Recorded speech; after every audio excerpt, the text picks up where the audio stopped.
My name is Shae and I am 28 years old and I'm from Ogden, Utah.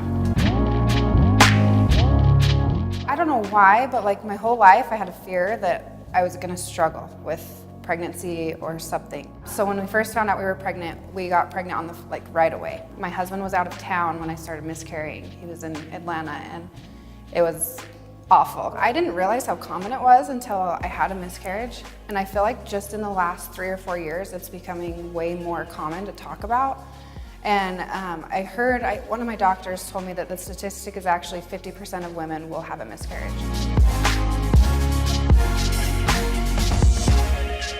I think talking about it helped a lot. Telling your story, because there's so many women who are struggling with it right now.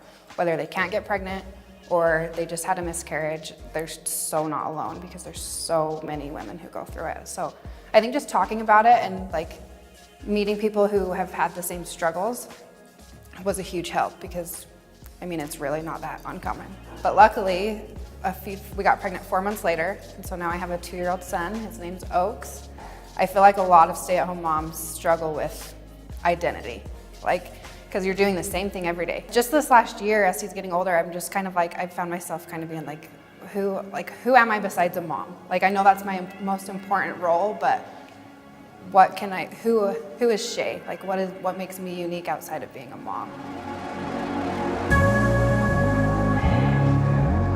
So a person who I always look up to is my mom. She was a stay-at-home mom my whole life, and she doesn't have a mean bone in her body. She was so selfless, and she still can't say a bad thing about anyone.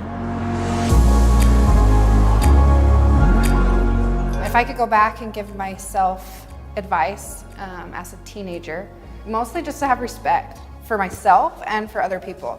I was so caught up in being cool and being like popular that I wasn't very nice to people. Like, looking back, it's something I've always regretted, and I've actually reached out to people who I may not have been super nice to and have apologized. What's most important in life is your family and being kind to everyone.